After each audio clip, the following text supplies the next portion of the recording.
আকাশবাণী কলকাতা স্থানীয় সংবাদ পড়ছি সুদীপ বসু।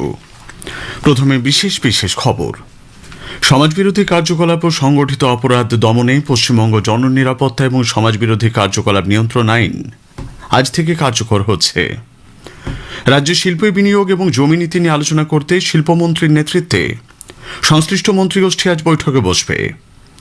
রাজ্য সরকার 16ই আগস্ট দিনটিকে আয়ুষ্মান দিবস হিসেবে পালন করবে। যোগ্য সকলেই রাজ্য সরকারের অন্নপূর্ণা যোজনার সুবিধা পাবেন বলে মুখ্যমন্ত্রী শুভেন্দু অধিকারী আশ্বাস দিয়েছেন।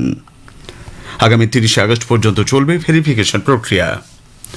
রাজ্যে মাদ্রাসাগুলির পরিকাঠামো পঠন পাঠনের বিষয়গুলি খতিয়ে দেখতে মাদ্রাসা শিক্ষা দপ্তর 18 সদস্যের কমিটি গঠন করেছে।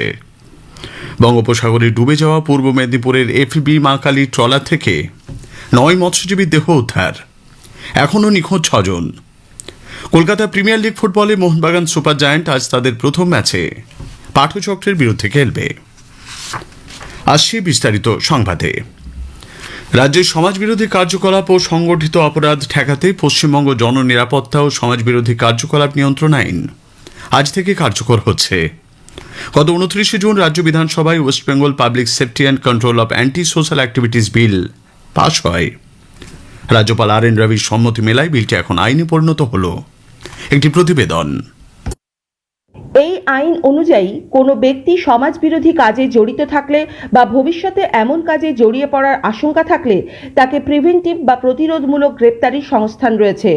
তাকে সর্বোচ্চ 1 বছর পর্যন্ত আটকে রাখা যেতে পারে। এই নির্দেশ জারি করতে পারবেন রাজ্য সরকার, পুলিশ কমিশনার, জেলা ম্যাজিস্ট্রেট অথবা সরকার মনোনীত ডিআইজি পদমর্যাদার কোনো পুলিশ আধিকারিক। সাধারণভাবে আটক করার আগে সংশ্লিষ্ট ব্যক্তিকে কারণ জানিয়ে নিজের বক্তব্য রাখার সুযোগ দেওয়া হবে। তবে জনশৃঙ্খলা, অভ্যন্তরীণ নিরাপত্তা বা জনস্বার্থের প্রশ্নে জরুরি পরিস্থিতি তৈরি হলে প্রশাসন তাৎক্ষণিকভাবে আটক করার নির্দেশ দিতে পারবে। যদিও এক্ষেত্রে 15 দিনের মধ্যে রাজ্য সরকারের অনুমোদন না পেলে তা কার্যকর থাকবে না। রাজ্যপালের সম্মতি মেলায় একই সঙ্গে পশ্চিমবঙ্গ জনশৃঙ্খলা রক্ষা সংশোধনী আইনও আজ থেকেই বলবৎ হচ্ছে। এক্ষেত্রে সরকারি সম্পত্তি নষ্ট, ভাঙচুর, অগ্নিসংযোগের ঘটনায় জড়িতদের কাছ থেকে ক্ষতিপূরণ আদায়ের বিধান রয়েছে। নতুন এই আইন চালু হওয়ার পর রাজ্যে সমাজবিরোধী কার্যকলাপ, হিংসা, পুলিশের উপর হামলা কিংবা সংগঠিত অপরাধের বিরুদ্ধে দ্রুত ও কঠোর ব্যবস্থা নেওয়া সম্ভব হবে। অভিরূপ ভট্টাচার্যের সঙ্গে কাশফিন নাহার, আকাশবাণী সংবাদ, কলকাতা। রাজ্য সরকার 16ই আগস্ট দিনটিকে আয়ুষ্মান দিবস হিসেবে পালন করবে। মুখ্যমন্ত্রী শুভেন্দু অধিকারী গতকাল পূর্ব মেদিনীপুরের মেচেদায় এই ঘোষণা করেছেন। ওই দিনই রাজ্যে নতুন সরকারের প্রথম 100 দিন উদযাপন করা হবে। পূর্বতন তৃণমূল কংগ্রেস সরকার এই দিনটিকে খেলা হবে দিবস হিসেবে পালন করত। মেচেদায় গতকাল সাংবাদিকদের কাছে শুভেন্দুবাবু বলেন, 16ই আগস্ট সরকারের 100 দিন পূরণ হবে। 16ই আগস্ট ভয়ঙ্কর দিন কলকাতার ক্ষেত্রে। সুরাবর্দির নেতৃত্বে দ্য গ্রেট ক্যালকাটা কিলিং হয়েছিল। আর সেই দিনটা তৃণমূল কংগ্রেস আগের সরকার খেলা হবে দিবস পালন করত। আমাদের সরকার সিদ্ধান্ত নিয়েছে ওই দিন আয়ুষ্মান দিবস হিসেবে পালন করা হবে। উল্লেখ্য, রাজ্যে ইতিমধ্যে কেন্দ্রীয় সরকারের স্বাস্থ্য বীমা যোজনা আয়ুষ্মান ভারত চালু হয়েছে। তৃণমূল কংগ্রেস জমানায় রাজ্য সরকার এই স্বাস্থ্য বীমা প্রকল্পটি থেকে আমজনতাকে বঞ্চিত করেছে বলে বারবার অভিযোগ করেছে বিজেপি। রাজ্যে শিল্প বিনিয়োগ, জমি নীতি সহ বিভিন্ন বিষয়ে আলোচনা করতে শিল্প ও বিনিয়োগ সংক্রান্ত মন্ত্রীগোষ্ঠী আজ বৈঠকে বসছে। শিল্পমন্ত্রী তাপস রায় এই বৈঠকে সভাপতিত্ব করবেন। রাজ্যে নতুন বিজেপি সরকার আসার পর শিল্পমন্ত্রীর নেতৃত্বে এই বিষয়ে মন্ত্রীগোষ্ঠী গঠন করা হয়। এতে অর্থমন্ত্রী স্বপন দাশগুপ্ত, উচ্চশিক্ষামন্ত্রী জগন্নাথ চট্টোপাধ্যায়, পর্যটন মন্ত্রী শঙ্কর ঘোষ, পুর নগরোন্নয়ন মন্ত্রী অগ্নিমিত্রা পাল ছাড়াও শ্রমমন্ত্রী অর্জুন সিং রয়েছেন। যোগ্য সকলেই রাজ্য সরকারের অন্নপূর্ণা যোজনার সুবিধা পাবেন বলে মুখ্যমন্ত্রী শুভেন্দু অধিকারী ফের আশ্বাস দিয়েছেন। গতকাল সাংবাদিকদের কাছে তিনি বলেন, তৃণমূল কংগ্রেস সরকার লক্ষ্মীর ভাণ্ডার চালু করতে প্রায় 9 মাস সময় নিলেও নতুন সরকার মাত্র 1.5 মাসে 1,20,00,000 মহিলাকে অন্নপূর্ণা যোজনার 3,000 টাকা সরাসরি ব্যাংক অ্যাকাউন্টে পাঠিয়েছে। কাউকে চিন্তা করার কোনো কারণ নেই। 500 টাকা লক্ষ্মীর ভান্ডার দিতে গিয়ে 9 মাস লাগিয়ে 1,20,00,000 লোককে তো 1.5 মাসে দিই। বাকি যারা যোগ্য তারা পাবেন, অযোগ্য থাকলে বেরিয়ে যাবেন। ভেরিফিকেশন 30-8 অবধি চলবে। প্রত্যেকটা বিধানসভায় গড়ে 35 থেকে 40,000 মহিলারা পেয়েছেন।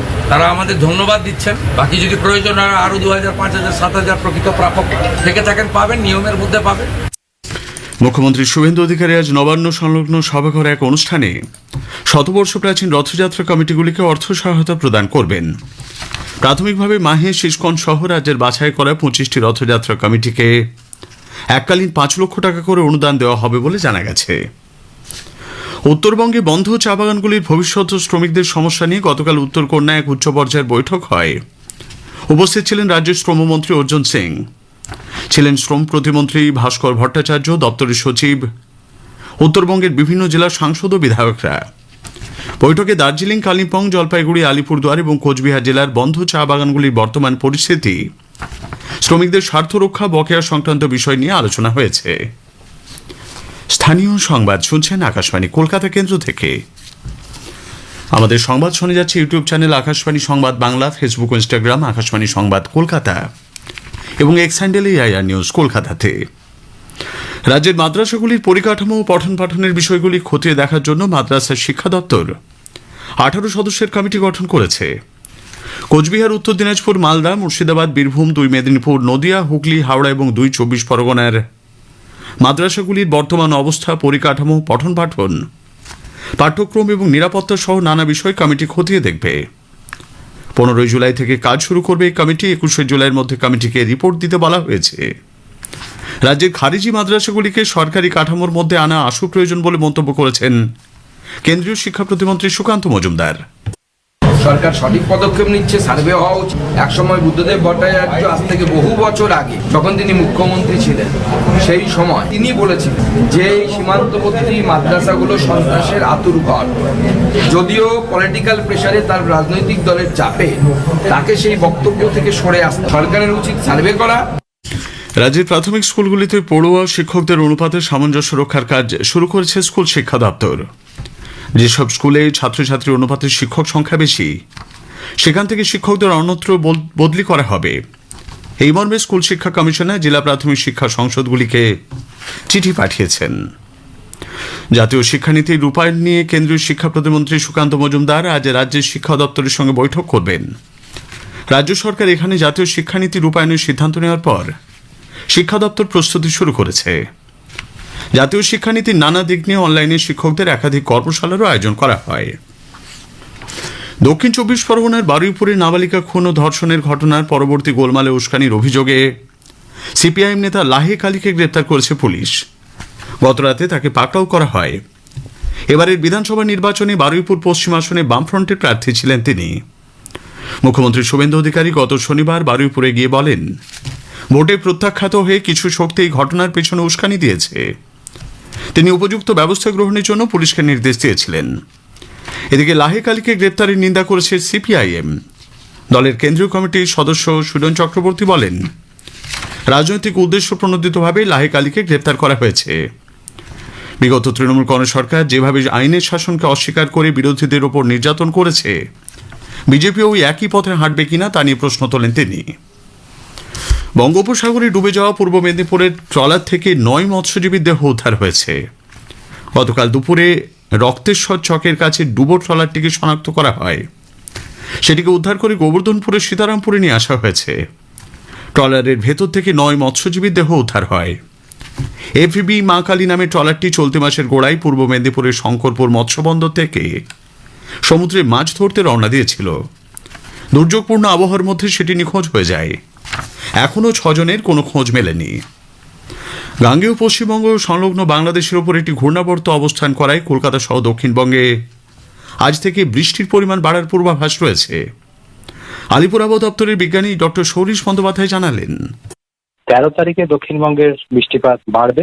মুর্শিদাবাদ, নদিয়া, বীরভূম, পূর্ব বর্ধমান, হুগলি, হাওড়া, উত্তর দক্ষিণ 24 পরগনা এবং সেই সাথে কলকাতা, এই জেলাগুলো বৃষ্টিপাতের পরিমাণ বাড়বে এবং 2-1 জায়গায় ভারী বৃষ্টিপাতের সম্ভাবনা রয়েছে। এই জেলাগুলোতে, উত্তরবঙ্গের সব জেলাগুলোতেই ভারী বৃষ্টিপাতের সম্ভাবনা থাকবে। Mohun Bagan super giant Kolkata premier league ফুটবলে আজ তাদের প্রথম ম্যাচে পাঠচক্রের মোকাবিলা করবে। খেলা শুরু হবে বিকেল 4:30টায়।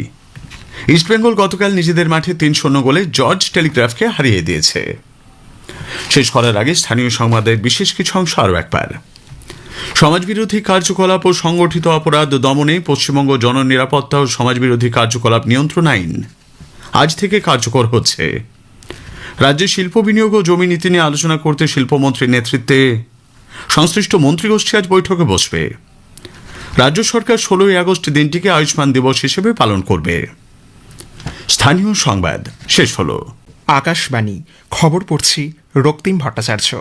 এখনকার বিশেষ বিশেষ খবর হলো, ইউরোপের সঙ্গে ভারতের অর্থনৈতিক অংশীদারিত্ব আরও মজবুত করতে কেন্দ্রীয় বাণিজ্য ও শিল্পমন্ত্রী পীয়ূষ গোয়েল আজ 5 দিনের স্পেন, বেলজিয়াম ও ফিনল্যান্ড সফরে যাচ্ছেন। ওমান উপকূলে বাণিজ্যিক জাহাজে হামলার ঘটনায় তীব্র নিন্দায় সরব বিদেশ মন্ত্রক। উদ্ধার 10 ভারতীয়, এখনও নিখোঁজ 1। থাইল্যান্ডের একটি বারে ভয়াবহ অগ্নিকাণ্ডের ঘটনায় 27 জনের প্রাণহানি। পশ্চিমবঙ্গ জননিরাপত্তা ও সমাজবিরোধী কার্যকলাপ নিয়ন্ত্রণ আইন 2026 আজ থেকে রাজ্যে কার্যকর হচ্ছে। ভারতীয় নভোশ্চরদের মহাকাশে পাঠানোর লক্ষ্যে গগনযান মিশনের 3টি গুরুত্বপূর্ণ পরীক্ষা সফলভাবে সম্পন্ন করেছে ইসরো। 56তম আন্তর্জাতিক পদার্থবিজ্ঞান অলিম্পিয়াডে ভারতের 5 শিক্ষার্থীর স্বর্ণপদক জয়। উইম্বলডন টেনিসে পুরুষদের সিঙ্গলসে ইতালির ইয়ানিক সিনার চ্যাম্পিয়ন হয়েছেন। আসছি বিস্তারিত খবরে। ইউরোপের সঙ্গে ভারতের অর্থনৈতিক অংশীদারিত্ব আরও মজবুত করতে কেন্দ্রীয় বাণিজ্য ও শিল্পমন্ত্রী পীয়ূষ গোয়েল আজ 5 দিনের স্পেন, বেলজিয়াম ও ফিনল্যান্ড সফরে যাচ্ছেন। একটি উচ্চ পর্যায়ের ব্যবসায়ী প্রতিনিধি দলের নেতৃত্ব দেবেন তিনি। বাণিজ্য ও শিল্প মন্ত্রক জানিয়েছে, মন্ত্রীর এই সফরে বাণিজ্য, বিনিয়োগ, প্রযুক্তি, উদ্ভাবন এবং সুস্থায়িত্বের উপর বিশেষ গুরুত্ব দেওয়া হবে। সফরের প্রথম পর্যায়ে শ্রী গোয়েল আজ স্পেন সফর করবেন। সেখানে তিনি স্পেনের চেম্বার অফ কমার্স, সিইওই এবং আইসিইএক্স স্পেন ট্রেড অ্যান্ড ইনভেস্টমেন্টের আয়োজনে একটি ব্যবসায়িক গোলটেবিল বৈঠকে অংশ নেবেন। সেখানে দুদেশের শিল্পক্ষেত্রের শীর্ষস্থানীয় প্রতিনিধিরা গাড়ি নির্মাণ শিল্প, পুনর্নবীকরণযোগ্য শক্তি, রেলপথ, কৃত্রিম বুদ্ধিমত্তা, সেমিকন্ডাক্টর, খাদ্য প্রক্রিয়াকরণ এবং পর্যটন ক্ষেত্রে পারস্পরিক সহযোগিতার নানা দিক নিয়ে আলোচনা করবেন।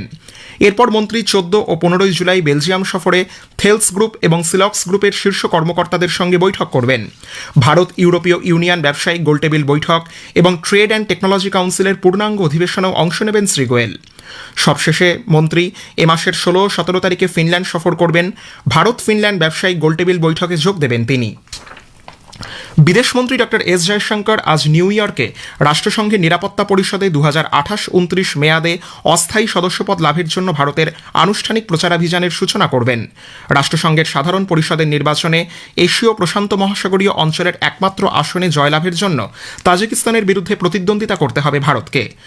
আগামী 2 দিন বিদেশমন্ত্রী বেলজিয়াম সফর করবেন। ব্রাসেলসে ভারত ইউরোপীয় ইউনিয়ন বাণিজ্য ও প্রযুক্তি পরিষদের 3য় বৈঠকে যোগ দেবেন তিনি। ইউরোপীয় ইউনিয়ন ও বেলজিয়ামের বিদেশমন্ত্রীদের সঙ্গেও আলোচনায় মিলিত হবেন ডক্টর জয়শঙ্কর। ওমান উপকূলে ভারতীয় নাবিকবাহী বাণিজ্যিক জাহাজ জিএফএস গ্যালাক্সির উপর হামলার তীব্র নিন্দা করেছে নতুন দিল্লি। বিদেশ মন্ত্রক এক বিবৃতিতে জানিয়েছে, জাহাজে থাকা 11 জন ভারতীয় নাগরিকের মধ্যে 10 জনকে এ পর্যন্ত উদ্ধার করা হয়েছে। 1 জন ভারতীয় এখনও নিখোঁজ। মন্ত্রক আরও জানিয়েছে, ওমানে অবস্থিত ভারতীয় দূতাবাস পরিস্থিতির উপর নিবিড় নজর রাখছে। উদ্ধার কাজে ওমানের কর্তৃপক্ষের সঙ্গে সক্রিয়ভাবে তারা সমন্বয় রেখে চলেছে। সহায়তার জন্য ভারত ওমানকে ধন্যবাদ জানিয়েছে। এদিকে পশ্চিম এশিয়ায় যুদ্ধ পরিস্থিতি ফের অবনতির পথে। ইরানের বিরুদ্ধে নতুন করে হামলা চালিয়েছে মার্কিন সেনা। সমাজ মাধ্যমে এক বার্তায় মার্কিন সেনা জানিয়েছে, হরমুজ প্রণালীতে বাণিজ্যিক জাহাজ ও সাধারণ সমুদ্রযাত্রীদের উপর ইরানের আক্রমণ বন্ধ করতেই আমেরিকা পদক্ষেপ নিচ্ছে। ইরানের দক্ষিণাঞ্চলের শহর জিয়াস্ক, বন্দর আব্বাস এবং সিরিকে 3টে বিস্ফোরণ হয়েছে বলে জানিয়েছে ইরানের সংবাদ মাধ্যম। হরমুজ প্রণালী বাণিজ্যিক পরিবহনের জন্য খোলা থাকবে বলে স্পষ্ট করেছেন মার্কিন প্রেসিডেন্ট ডোনাল্ড ট্রাম্প। এ ব্যাপারে ইরানের হস্তক্ষেপের দাবি নস্যাৎ করেছেন তিনি। এদিকে রাষ্ট্রসংঘের মহাসচিব আন্তোনিও গুটেরেস পশ্চিম এশিয়ার পরিস্থিতি নিয়ে গভীর উদ্বেগ প্রকাশ করেছেন। কাতারের প্রাক্তন আমির শেখ হামাদ বিন খলিফা আল থানির প্রয়াণে তাঁর স্মৃতির প্রতি শ্রদ্ধা জানিয়ে ভারতে আজ একদিনের রাষ্ট্রীয় শোক পালন করা হচ্ছে। দেশের সর্বত্র আজ জাতীয় পতাকা অর্ধনমিত রাখা হচ্ছে। এদিন কোনো সরকারি বিনোদনমূলক অনুষ্ঠান হবে না। উল্লেখ্য, কাতারের প্রাক্তন আমির শেখ হামাদ বিন খলিফা আল থানি গতকাল 74 বছর বয়সে শেষ নিঃশ্বাস ত্যাগ করেন। প্রধানমন্ত্রী নরেন্দ্র মোদী তার প্রয়াণে গভীর শোক প্রকাশ করেছেন। বিদেশ মন্ত্রক এক বিবৃতিতে জানিয়েছে, ভারত সরকারের পক্ষ থেকে কাতারের প্রতি শোকবার্তা পৌঁছে দিতে কেন্দ্রীয় সংসদীয় সংখ্যালঘু বিষয়ক মন্ত্রী কিরেন রিজিজু কাতার যাচ্ছেন। ইসরায়েলের জাতীয় নির্বাচন চলতি বছরের 27 অক্টোবর হবে বলে ঘোষণা করেছে ইসরায়েলের সংসদ কেনেসেট। গাজার যুদ্ধের পর এই প্রথম প্রধানমন্ত্রী বেনিয়ামিন নেতানিয়াহুর নেতৃত্বে দেশে নির্বাচন হতে চলেছে। কেনেসেটের বর্তমান মেয়াদের শেষ অধিবেশন হবে আগামী শুক্রবার। থাইল্যান্ডের রাজধানী ব্যাংককের একটি বারে ভয়াবহ অগ্নিকাণ্ডে অন্তত 27 জন প্রাণ হারিয়েছেন। নিহতদের মধ্যে 9 জন পুরুষ, 18 জন মহিলা। 60 জনেরও বেশি মানুষ হাসপাতালে চিকিৎসাধীন। গতকাল মধ্যরাতে আগুন লাগার পরপরই দমকল কর্মীদের ঘটনাস্থলে ডাকা হয়। থাইল্যান্ডের প্রধানমন্ত্রী আনুতিন চানভিরাকুল সংবাদ মাধ্যমকে জানিয়েছেন মৃতদেহগুলি উদ্ধার করা হয়েছে। বৈদ্যুতিক শর্ট সার্কিট থেকেই আগুন লাগে বলে মনে করা হচ্ছে। বিস্তারিত তদন্ত শুরু করেছে পুলিশ। খবর শুনছেন আকাশবাণী থেকে। আমাদের সংবাদ শোনা যাচ্ছে ইউটিউব চ্যানেল আকাশবাণী সংবাদ বাংলা, ফেসবুক ও ইনস্টাগ্রাম আকাশবাণী সংবাদ কলকাতা এবং এক্স হ্যান্ডেল AIR নিউজ কলকাতাতে। পশ্চিমবঙ্গ জননিরাপত্তা ও সমাজবিরোধী কার্যকলাপ নিয়ন্ত্রণ আইন 2026 আজ থেকে রাজ্যে কার্যকর হচ্ছে। গত 29 জুন রাজ্য বিধানসভায় West Bengal public safety and control of anti social activities bill 2026 pass হয়। রাজ্যপাল RN রবির সম্মতি মেলায় বিলটি এখন আইনে পরিণত হয়েছে।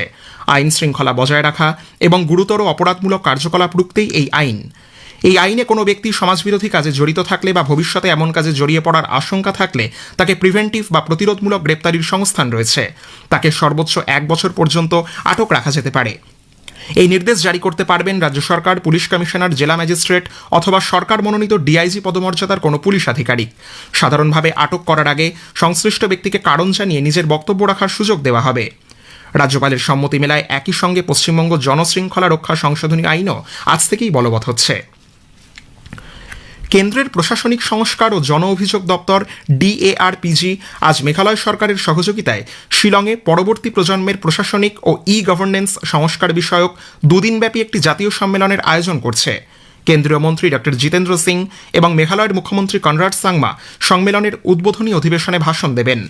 জনপ্রশাসন ও ডিজিটাল প্রশাসনের ভবিষ্যৎ নিয়ে আলোচনার লক্ষ্যে এই সম্মেলনে সারা দেশ থেকে নীতি নির্ধারক, প্রশাসনিক প্রধান, প্রযুক্তিবিদ এবং এ সংক্রান্ত বিশেষজ্ঞরা যোগ দেবেন। সামগ্রিক উন্নয়ন, ডিজিটাল প্রশাসন, সাইবার নিরাপত্তা, জনসেবা প্রদান, স্বাস্থ্য, শিক্ষা, উপভোক্তা সুরক্ষা, ব্যাংকিং, নগর প্রশাসন, গ্রামীণ উন্নয়ন এবং প্রযুক্তিকেন্দ্রিক শাসন ব্যবস্থার মতো নানা বিষয় নিয়ে আলোচনা হবে এই সম্মেলনে। সুনির্দিষ্ট গোয়েন্দা তথ্যের ভিত্তিতে ত্রিপুরার মানু থানার অন্তর্গত লাম্বাবিল এলাকায় ত্রিপুরা স্টেট রাইফেলসের 8th ব্যাটালিয়ন এবং মানু থানার পুলিশ কর্মীদের সমন্বয়ে গঠিত একটি যৌথ দল গতকাল অভিযান চালিয়ে 10,000 নিষিদ্ধ ইয়াবা ট্যাবলেট উদ্ধার করেছে। পাচার সন্দেহে পাম্পাইয়া রেয়াং এবং পরশুরাম রেয়াং নামে 2 ব্যক্তিকে আটকও করা হয়। সরকারি হিসাব অনুযায়ী উদ্ধার করা ইয়াবা ট্যাবলেটগুলির বাজার মূল্য প্রায় 10 লক্ষ টাকা। ছত্তিশগড় বিধানসভার বাদল অধিবেশন আজ শুরু হচ্ছে, চলবে 17 জুলাই পর্যন্ত। অধিবেশন চলাকালীন মোট 5টি বৈঠক বসবে। 8টি সংশোধনী বিলও সরকার এই অধিবেশনে পেশ করবে। ভারতের মহাকাশ গবেষণা সংস্থা ইসরো জানিয়েছে, গগনযান মিশনের ক্রু মডিউল বা মহাকাশচারী বহনকারী ব্যবস্থার 3টে গুরুত্বপূর্ণ পরীক্ষা সফলভাবে সম্পন্ন করা হয়েছে।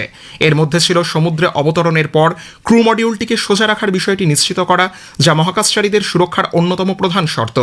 পাশাপাশি নভোচারীদের থাকার ব্যবস্থা ও মহাকাশযানের চালিকা শক্তির মধ্যে সংযোগ স্থাপন সংক্রান্ত পরীক্ষা নিরীক্ষাও করা হয় বলে ইসরো জানায়। মিশন চলাকালীন প্যারাশুট ও তার সঙ্গে যুক্ত ব্যবস্থাপনার বিষয়টিও পরীক্ষার মাধ্যমে নিশ্চিত করা হয়। যুব বিষয়ক ও ক্রীড়া মন্ত্রক মেরা যুব ভারত বা মাই ভারতের মাধ্যমে দেশব্যাপী নেশামুক্ত যুব ফর বিকশিত ভারত অভিযানের পরবর্তী পর্যায় শুরু করেছে। এর আওতায় জেলা, রাজ্য এবং জাতীয় স্তরে একটি প্রতিযোগিতা আয়োজন করা হবে। নৃত্য, সঙ্গীত, রিল ও স্বল্পদৈর্ঘ্য চলচ্চিত্র নির্মাণ, পথনাটক এবং স্ল্যাম পোয়েট্রি বিভাগে 15 থেকে 29 বছর বয়সী তরুণ তরুণীরা অংশ নিতে পারবেন। তারা হিন্দি, ইংরেজি বা যে কোনো আঞ্চলিক ভাষায় তাদের সৃজনশীল কাজ জমা দিতে পারবেন। মন্ত্রক জানিয়েছে, আজ থেকে মাই ভারত পোর্টালে এর জন্য নিবন্ধন প্রক্রিয়া শুরু হচ্ছে। 56তম আন্তর্জাতিক পদার্থবিজ্ঞান অলিম্পিয়াডে ভারতের 5 জন শিক্ষার্থী স্বর্ণপদক জয় করেছেন। জয়ীরা হলেন পুনের কনিষ্ক জৈন, ইন্দোরের ঋদ্ধেশ অনন্ত বেন্দালে, নতুন দিল্লির ঋষিত গর্গ, মুম্বাইয়ের শ্রেষ্ঠ সুরাইয়া এবং আমেদাবাদের সোয়ারিত যোশী। এই সাফল্যের মাধ্যমে 87টি দেশের 381 জন প্রতিযোগীর মধ্যে ভারত, রাশিয়া, চীন, কাজাখস্তান, দক্ষিণ কোরিয়া ও তাইওয়ানের সঙ্গে যৌথভাবে প্রথম স্থান অধিকার করেছে। পরমাণু শক্তি বিভাগের সচিব ডক্টর অজিত কুমার মোহান্তি পদকজয়ীদের অভিনন্দন জানিয়ে বলেছেন, তরুণ পদার্থবিজ্ঞানীদের এই অভূতপূর্ব সাফল্য দেশের জন্য অত্যন্ত গর্বের বিষয়। উইম্বলডন টেনিসে পুরুষদের সিঙ্গলসে ইতালির ইয়ানিক সিনার চ্যাম্পিয়ন হয়েছেন। টুর্নামেন্টের শীর্ষ বাছাই সিনার দ্বিতীয় বাছাই জার্মানির আলেকজান্ডার জেরেফকে 6-7, 7-9, 7-6, 7-2, 6-3, 6-4 সেটে হারিয়ে শিরোপা জয় করেন। ইতালির প্রথম পুরুষ টেনিস খেলোয়াড় হিসেবে এই কৃতিত্ব অর্জন করলেন সিনার। লর্ডসে মহিলাদের একমাত্র টেস্টের গতকাল তৃতীয় দিনে ভারতের বিরুদ্ধে ইংল্যান্ড দ্বিতীয় ইনিংসে 6 উইকেটে 130 রান করেছে। জিততে হলে ইংল্যান্ডকে আরও 327 রান করতে হবে। উল্লেখ্য, ভারতের প্রথম ইনিংসে 285 রানের জবাবে ইংল্যান্ড প্রথম ইনিংসে করেছিল 170 রান। শেষ করার আগে খবরের বিশেষ কিছু অংশ আরও একবার। ইউরোপের সঙ্গে ভারতের অর্থনৈতিক অংশীদারিত্ব আরও মজবুত করতে কেন্দ্রীয় বাণিজ্য ও শিল্পমন্ত্রী পীয়ূষ গোয়েল আজ 5 দিনের স্পেন, বেলজিয়াম ও ফিনল্যান্ড সফরে যাচ্ছেন। ওমান উপকূলে বাণিজ্যিক জাহাজে হামলার ঘটনায় তীব্র নিন্দায় সরব বিদেশ মন্ত্রক। উদ্ধার 10 ভারতীয়, এখনও নিখোঁজ 1।